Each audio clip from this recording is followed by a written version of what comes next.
Today's presentation will be given by Tanya Mitchell. Tanya is the Chief Research and Development Officer here at LearningRx. First, thank you all so much just for taking time out of your busy day to join us. We appreciate that.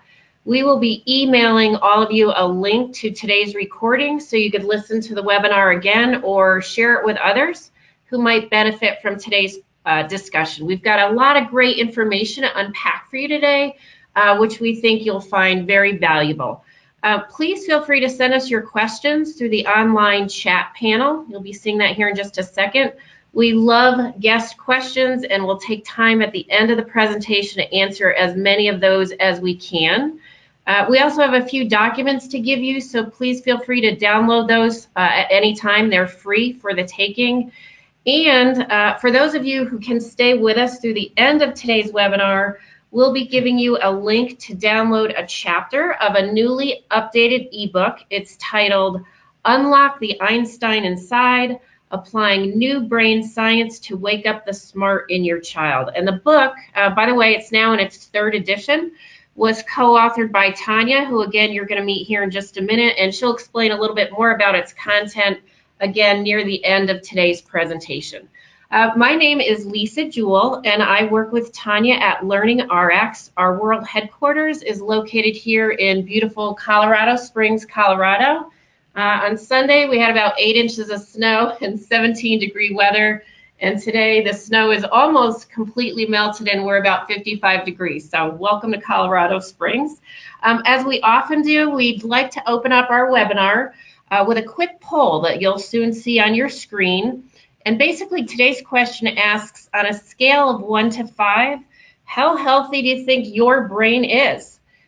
Please let us know that. We'll take just a minute or two to let you answer that question for us.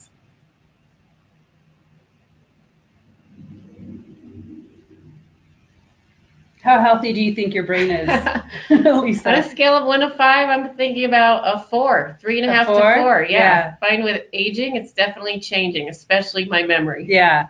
Well, I'm just hitting 45, and I'm thinking, I used to have better memory. It's time for maybe some of the simple, healthy brain ways that we're going to share. And in fact, we were hoping to all of you who are joining us today that after the webinar, you'll come away with tools and tips to help increase your brain health by 1 or more levels for those of you who don't think your brain is performing at peak capacity right now. So thank you for taking the time to answer that question for us. Before I introduce Tanya, I'd like to give you just a quick backgrounder about LearningRx if you're not already familiar with our organization. So starting at the top left of this infographic, you'll see that all of our programs utilize a one-on-one brain training delivery model, which simply means that our brain trainers work with one client at a time. It is not in a group setting.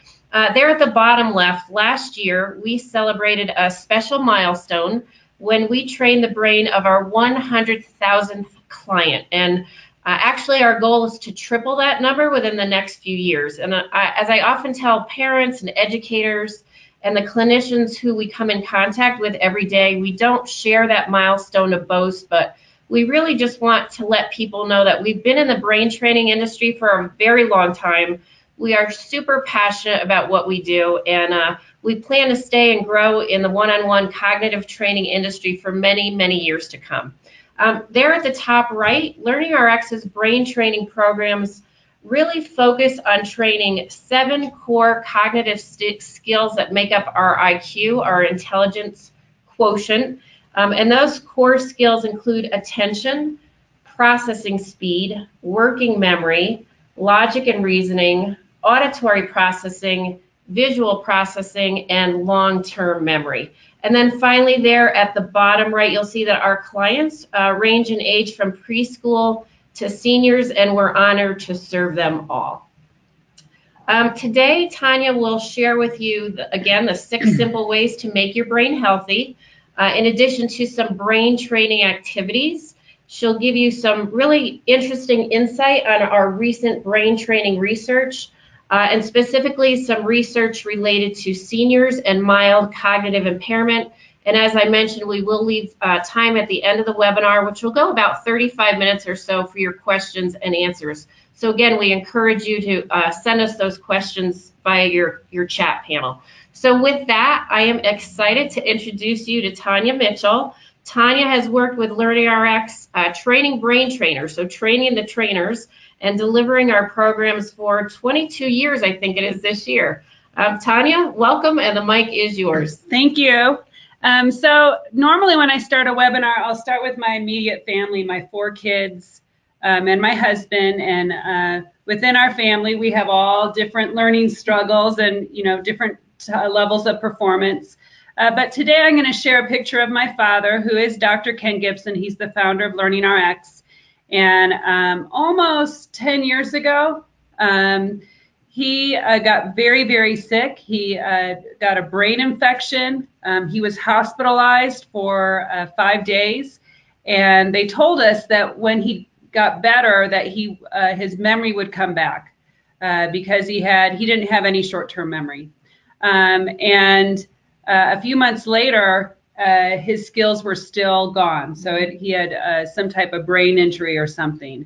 And I realized what it would be like as someone to have someone with Alzheimer's or dementia or memory loss in the family, because I was for the first time experiencing a parent going through this memory loss. Fortunately, he did go through our training and regained a lot of his skills. He probably was at about 85% of where he had been before the injury. But it was my first realization of what it's like to have someone close to you have memory loss and an unhealthy brain. And so I have my own experience.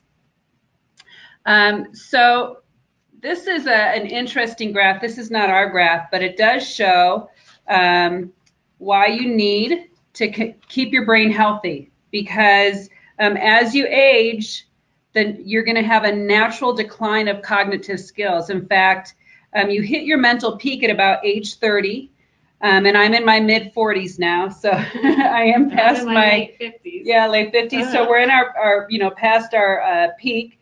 But hopefully, just like this chart, as your cognitive skills decline, your knowledge increases. So as you see, you have all these skills, your memory, your logic, your processing speed are all declining.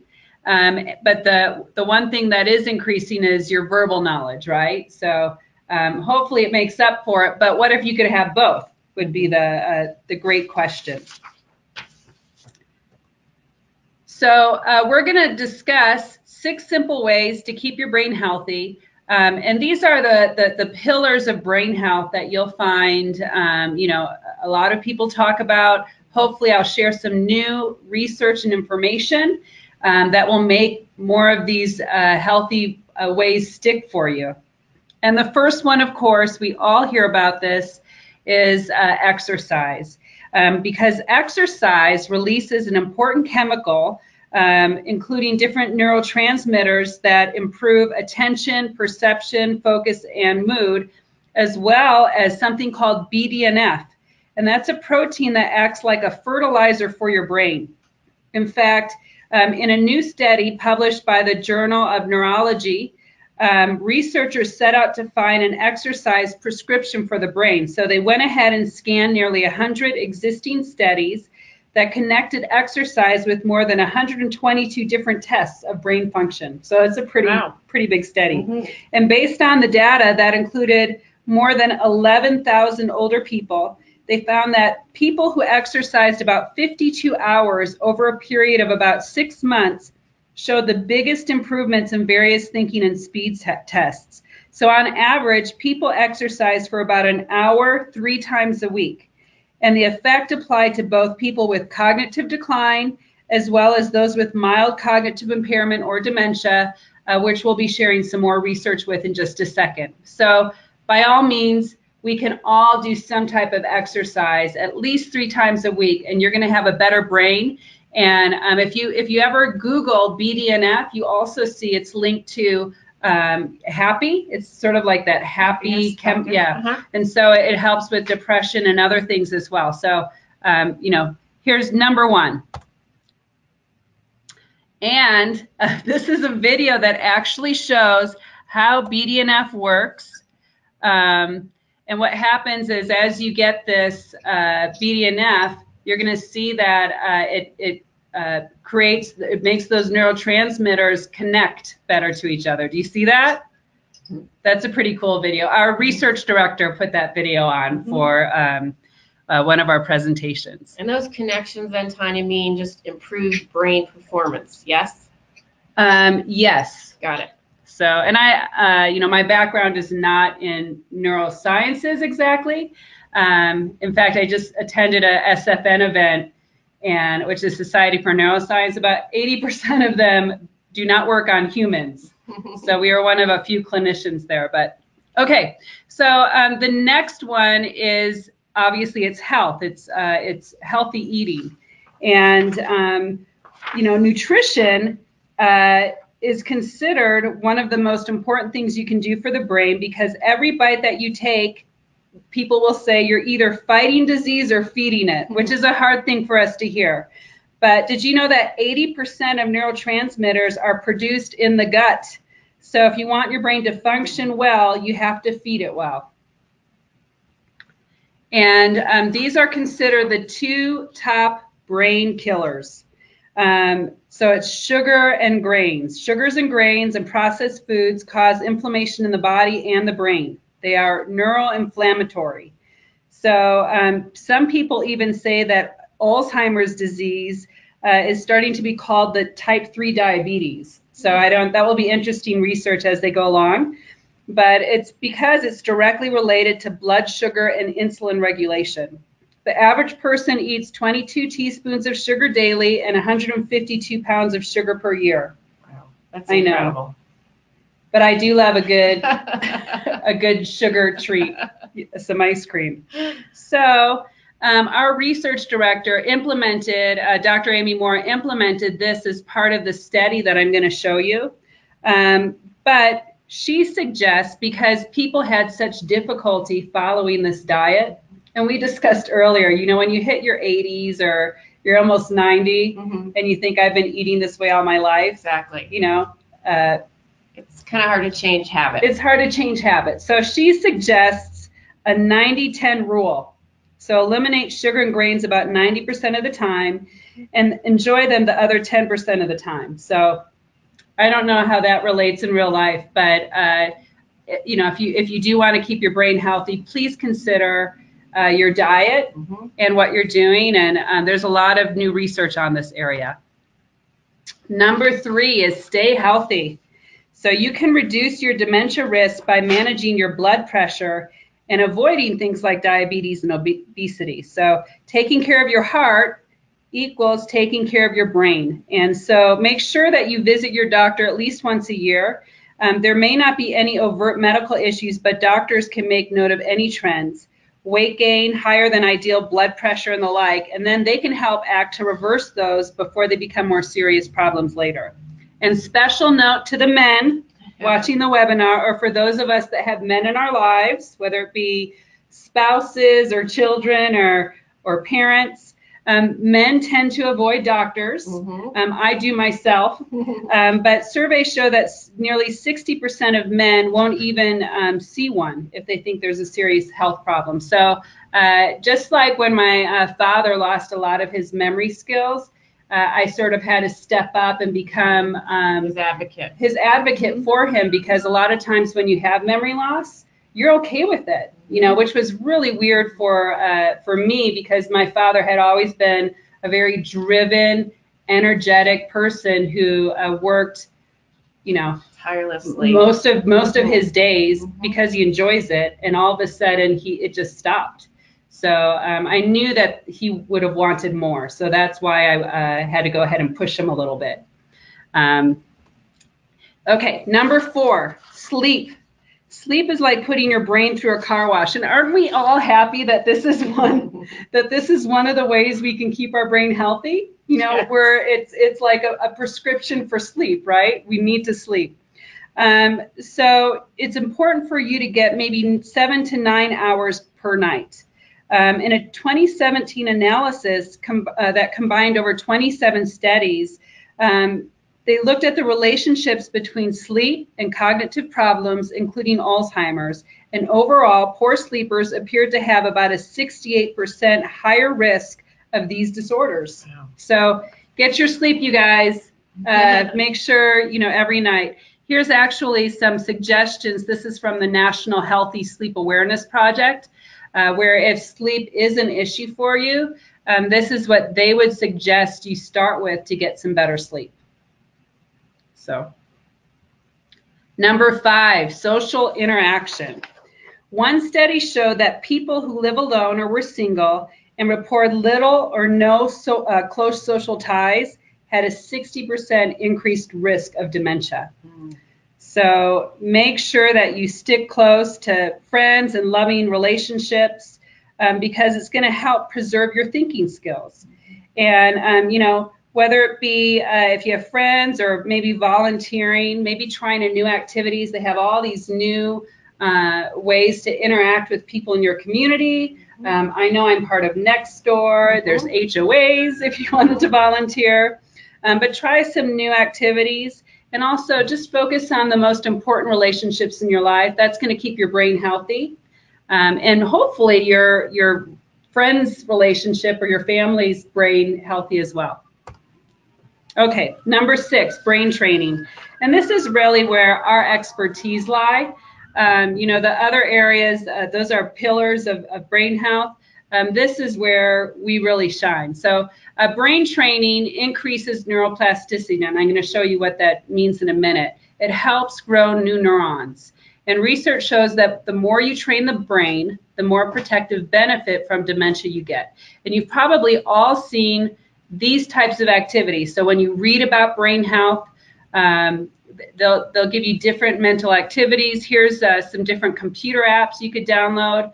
I know, Tetris is sort of a big thing for at least my parent, as well as he loves solitaire. So, those are all good things, and he'll practice those. Here's some things that would be more brain stimulating. Really, anytime you can combine human interaction, that's going to be a little bit better. But this combines different skills, multiple skills. So learning a new language and learning a musical instrument. In fact, if there's one thing I could suggest for parents with kids, is that you have a child learn an instrument because it involves so many of your cognitive skills. And it's something that I have done with all my kids. Try to learn a new word every day. And of course, crossword puzzles, jigsaw puzzles. And so these are ways to keep your brain healthy. But if later on you start some type of cognitive decline and you want some intense real help with real results, you could consider actual brain training. And this is what brain training looks like. So a lot of people think, oh, that's abstract. I don't understand that. It's really, it's a human training. So you're sitting across the table with a trainer and you're doing fun mental activities that help stress you. In fact, we're going to try a couple in just a minute so you can get an idea.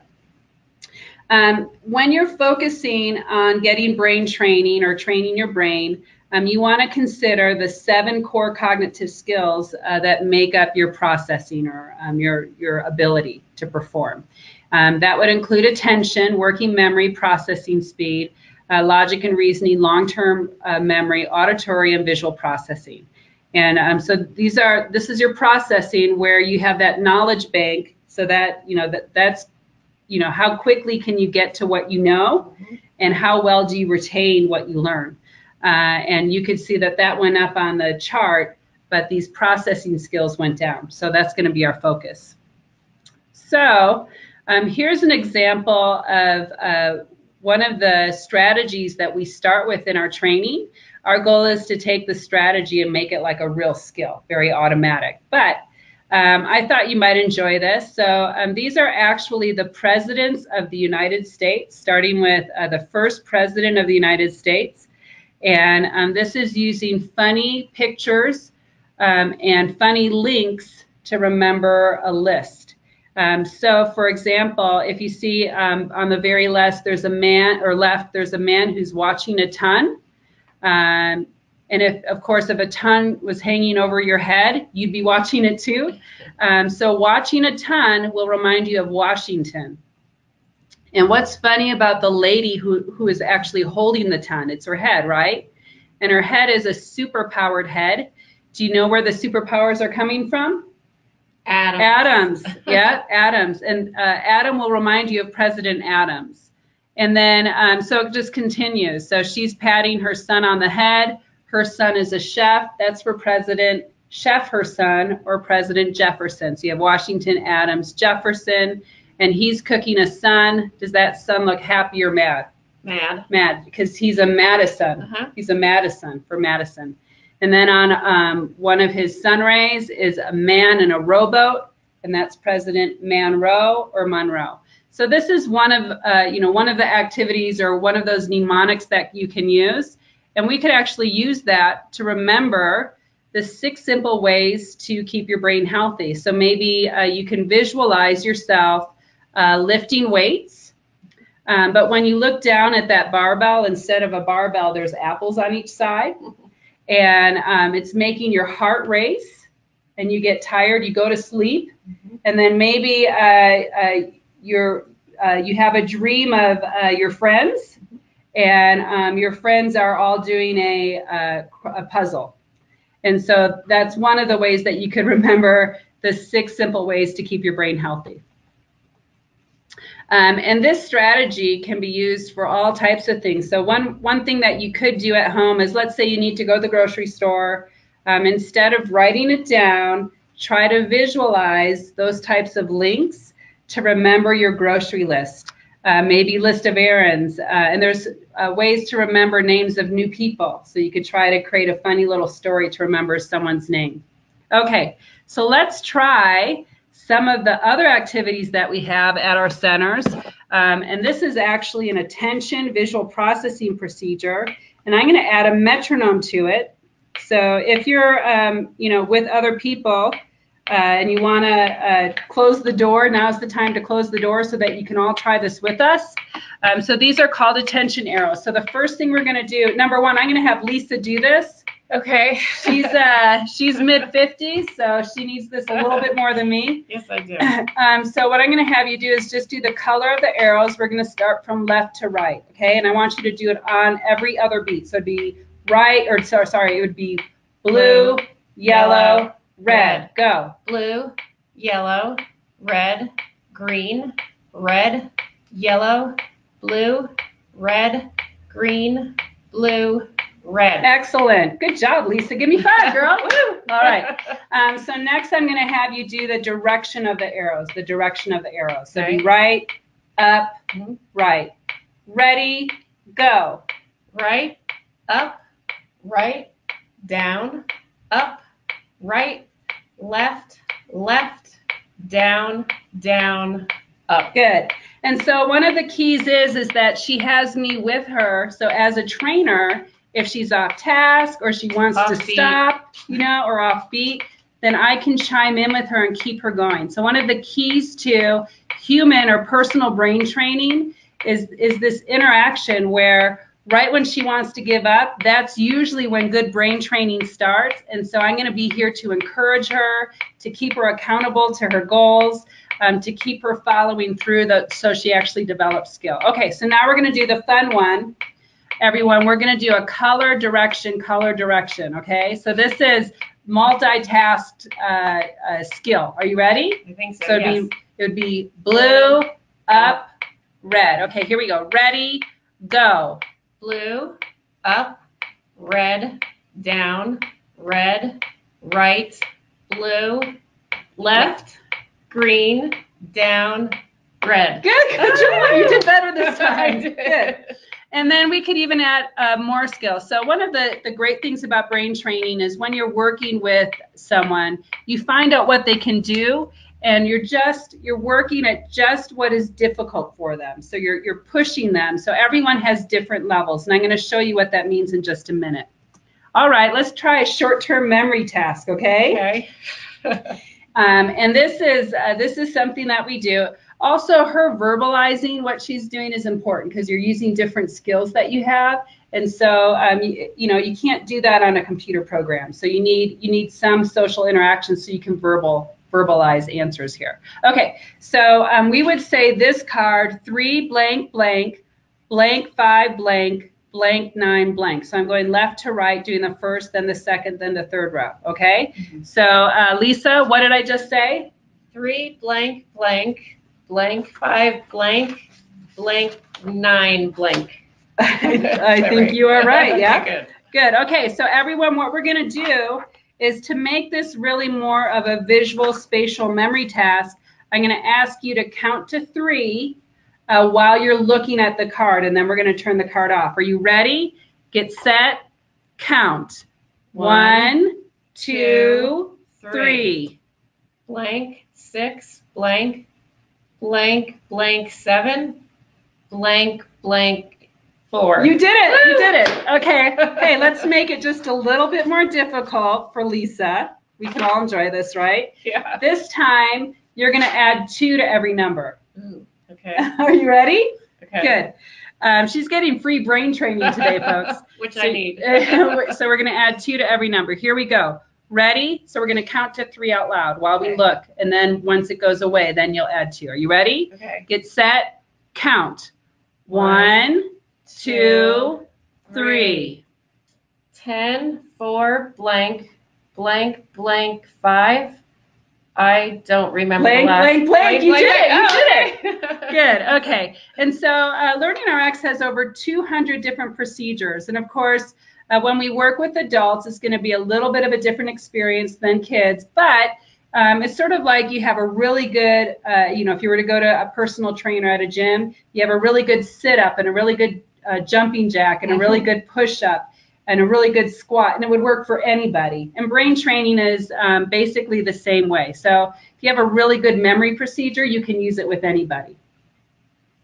One of the things that we have found in the latest research is that when someone comes to us, it's usually not just one skill that they're having issues with. There's usually a cluster of weak cognitive skills that makes it difficult for them to perform or do what they want to do. For instance, dyslexia, which means difficulty reading, and this is on over 2,000 clients, you can see they have a cluster of weak cognitive skills. It's not one skill. So if you were to go and try to improve one skill, it's not going to get you the result that you want. You have to develop all skills. Here's ADHD, and this was a really interesting finding. We presented this at APA because, as you can see, broad attention, which is the last skill, was actually stronger than long-term memory, processing speed, and working memory. And these are pre and post test results. So you can see that the lighter purple color, those were the pre-results, and the blue color, those were the post results, which you actually see that it doesn't matter who we work with, we're able to get improvements. And that led us to realize the brain is plastic. It doesn't really matter what your diagnosis is or what you come in with. It's possible to change the brain. Tanya, you mentioned you and Dr. Moore presented those findings at APA, which is American Psychological Association. She presented them. She's the doctor. Thank you. So, okay. So here's our research on over 50. And this actually was client outcomes. So these people would have come to us because they had some cognitive decline. We did not take down what their diagnosis was, but they were there because they had some weak skills. And you can see this is over 260 results, people over age 50.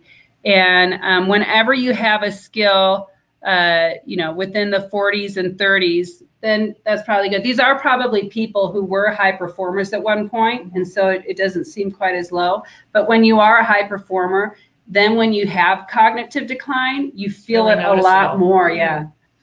Now this is a different study, so even the numbers look similar, but this is a little bit different. This was a different study, so we went back and we looked at the improvements that our clients had said that they had gained or talked about during the training. So these were the 6 major themes of self-reported improvements that emerged from client exit surveys. And one of the interesting ones is mood. You know, we don't necessarily try to change mood, but I guess when you're more confident and you have stronger cognitive skills, maybe you're happier. I don't know. So these were very interesting to us. So then about a year and a half ago, we started a clinical trial for people that were diagnosed with MCI, which stands for mild cognitive impairment, which is also the first stage of early Alzheimer's. So not everyone that has MCI gets Alzheimer's, but everyone that has Alzheimer's had MCI, yes. And we took those pillars of health that I shared with you, so low grain, low sugar diet, optimized sleep. They took some nutritional supplements and did physical exercise, and they did that for a couple months, and then we tested them again, and then they did our brain training programs. What was interesting is that the other pillars of health sustained their skills, so they didn't really have a lot more decline, which was great, but it did not improve them. And so these are our results. This is after brain training. The MOCA on the left, that is the test, if you remember, that President Trump took, where he did not have a memory issue. He was not suffering from dementia. But you can see 4 out of 5 participants also improved on the dementia scale. And the 5th participant, who was the most severe case with early Alzheimer's, she at least held steady, which was incredible because she was post-tested about 18 months after she started the pre-testing. And at that time, when she was pre-tested, her doctor told her she had about 3 months left of independence, and this was 18 months later. Wow. So, you know, sometimes no change is good. You know, no change is good change. And here's their IQ testing. So that's pretty impressive, you know, to get those results when you're supposed to be in the process of cognitive decline. Yeah. Now, here's a 58-year-old. He had suffered from a brain injury 8 years before he came to us. And so he had lost his job. He was a high-paid engineer. He had lost his job and was working as a janitor at a local library here. And so he came to us. His pre-MRI scan showed something, hyperconnectivity. It shouldn't have been there. You can see there's a normal brain on the right. So we were looking at the default mode network. And after 72 hours, you can see that his brain is starting to normalize. In fact, after his training, he got his job back. I don't know that that happens with everyone. We don't necessarily watch that. But for him, it was a pretty incredible experience. And here's our pre and post MRI scans on our MCI case studies. And, you know, one thing that we learned from this is 72 hours probably isn't enough if you're in cognitive decline, because the good news was in all these cases, they were starting to normalize. There were positive changes in their brain. And Tony, that's indicated by the increase of blue.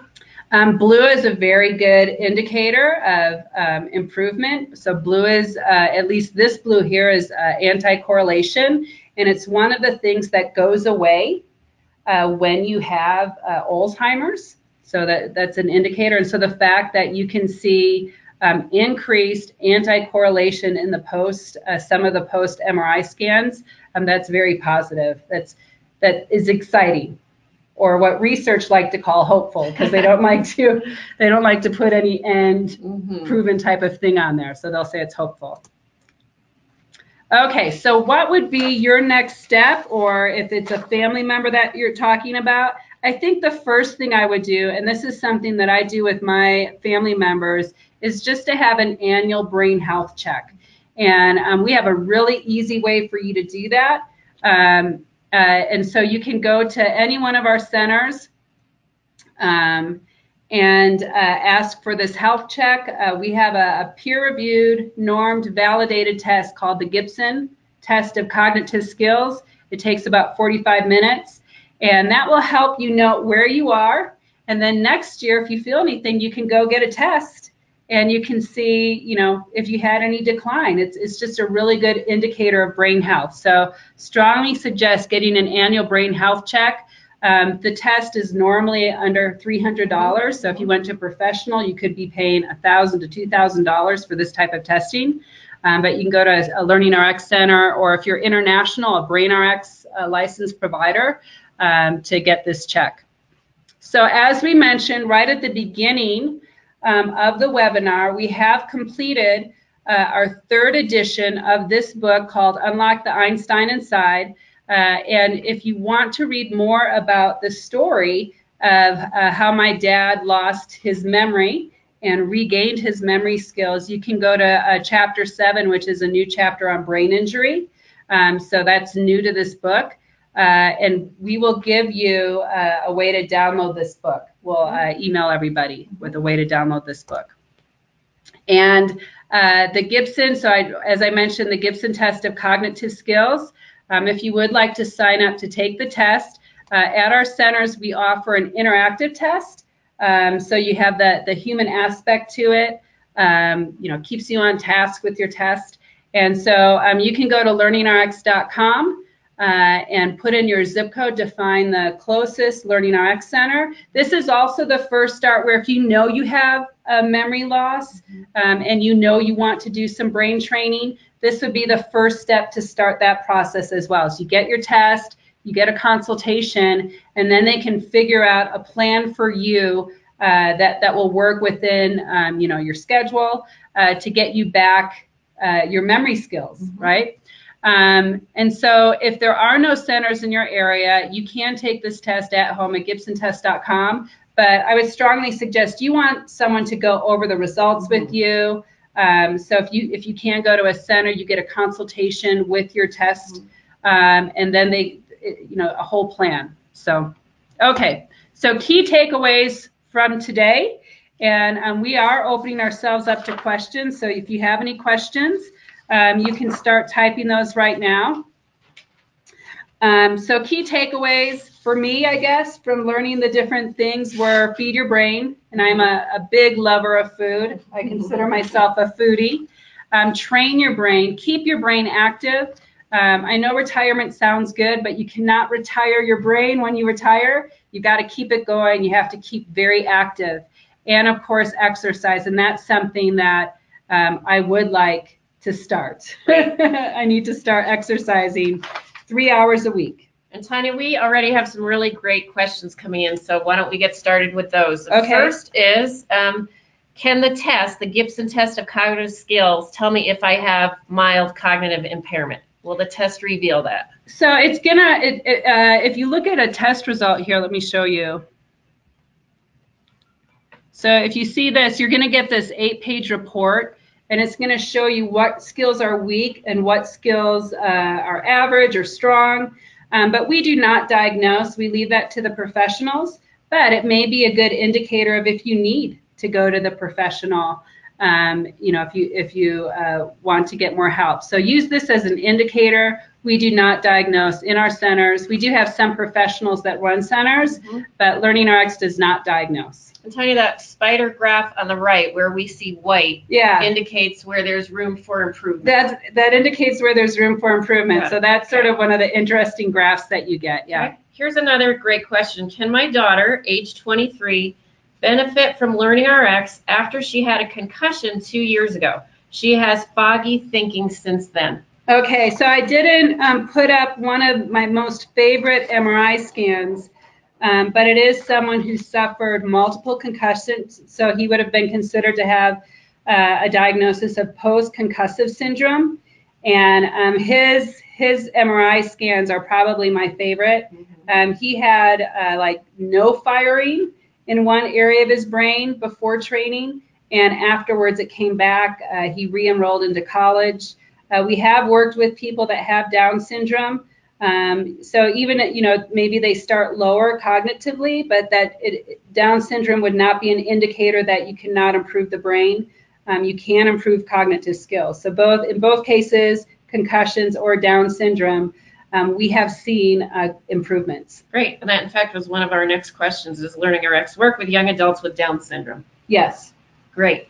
Here's another question related to diet and changes in the diet. Does removing or minimizing sugar from our diet, does that include fruit sugars as well? Well, that is a great question. I'm going to defer. So even though I think I could know the answer, I'm not a specialist on diet or fruit sugar.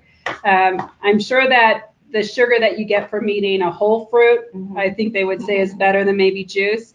But let me recommend a book that our Dr. Moore had all the case studies read, and it was called Brain Grain, BRAINGRAIN,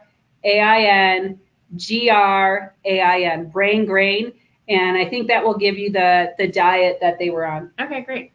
Tanya, here's another question, and it was mentioned in that news segment that we showed at the beginning of the webinar for just a second, but someone is asking, how much does brain training cost, and how often do I need to go?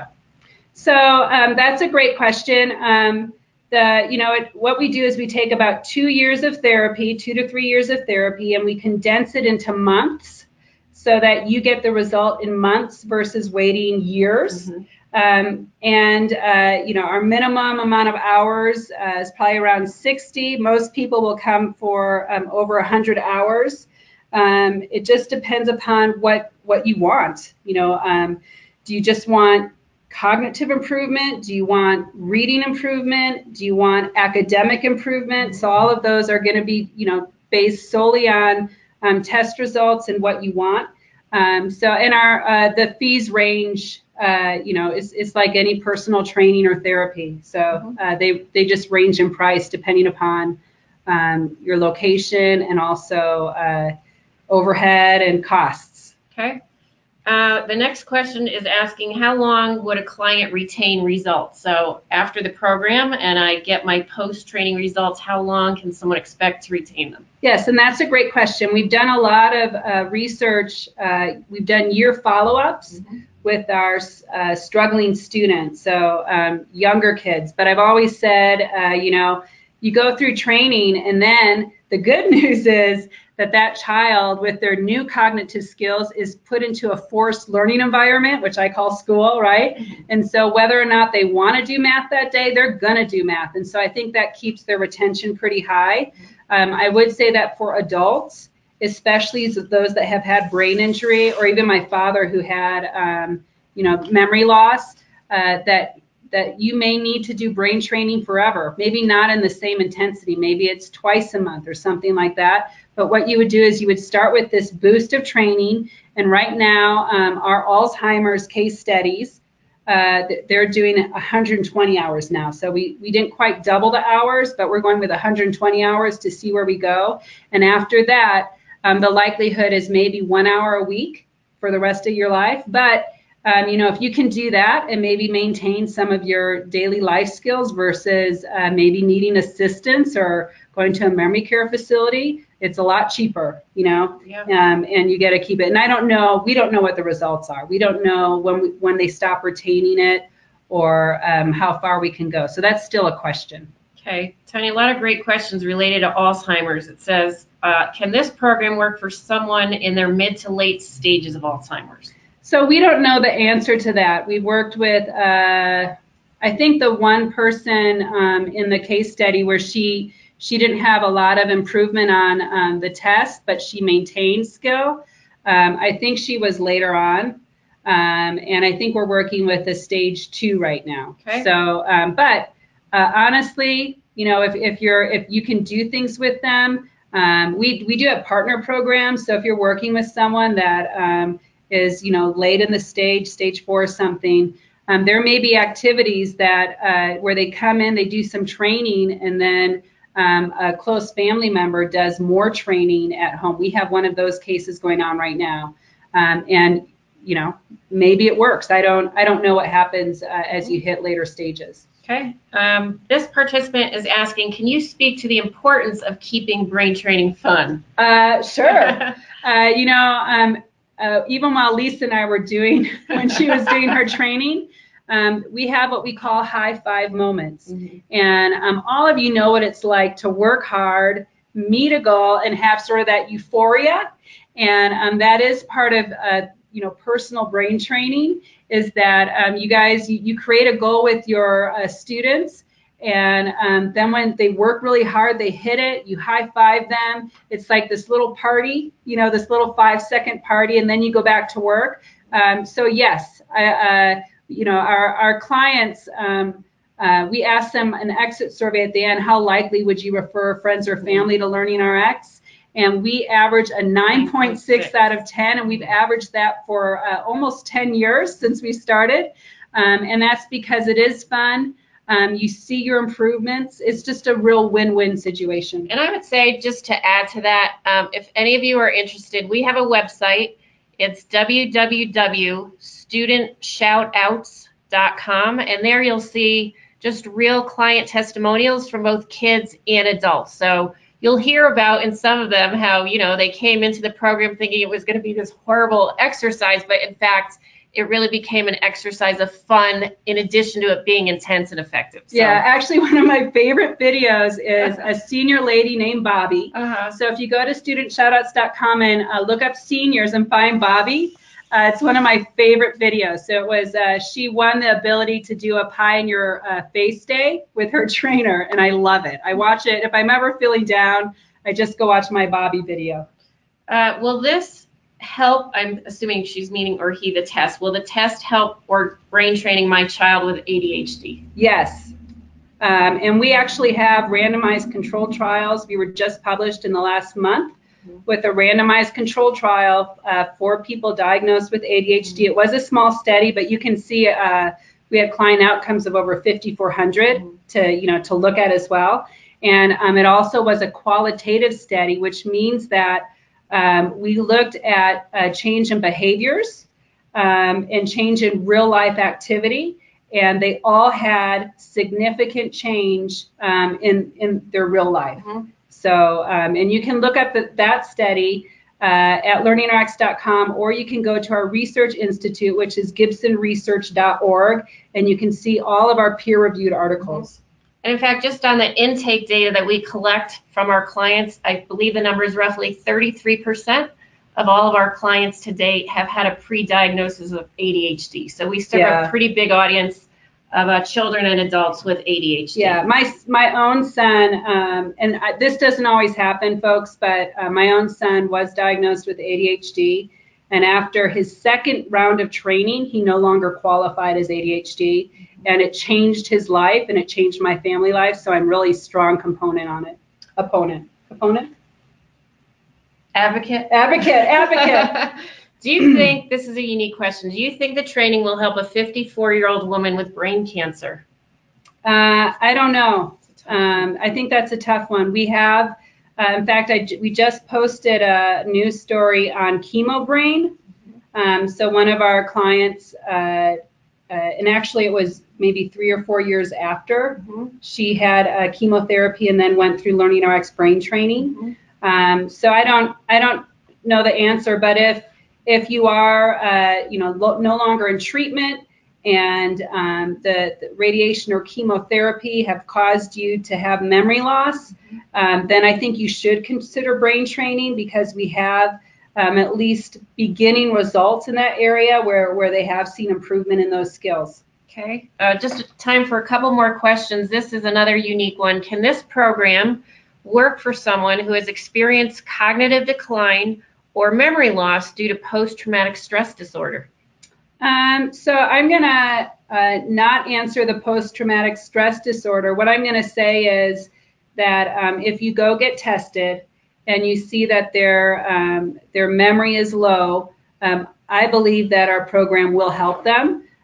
But we have worked with soldiers with TBI, and we do have another peer-reviewed article. It's a chart review on soldiers that we worked with at Fort Lewis, but we were not given the PTSD results. I think they kept them to themselves, but they did report improvements in their life, which included, happier quality of life, being able to do more than they could before, being able to get the job they wanted, being promoted. So I would say, it would be a good thing to try. What age can the test be used for? Beginning at what age? So the minimum age on the test is 5 years old. So if you had a 5-year-old, all you're going to see are things that they're strong in, because the minimum age will be 5 no matter what. And it's up to seniors, which is a really interesting part of this test, is that, you can test a huge age group. The online test is in over 20 languages. So if your parent doesn't speak English or doesn't speak it well, then hopefully they'll be able to take it in their native language. Last question. Do we have centers in Texas? We have plenty of centers in Texas. We're actually in over 26 states in the U.S., and we're in 46 countries. So this program is growing quite rapidly. And the best way to find out if you have a center close to you is to go to LearningRx.com and put in your zip code, and it will give you any centers within 50 miles. Is that correct? It is. It is. 50 so miles. She works on that perimeter, yes. So thank you, everyone, for participating in today's webinar. We so appreciate you, and especially your really smart questions. Tanya, thank you so much as well. It was fun. Thank you, guys. You guys take care. She just got another high five, so that's good.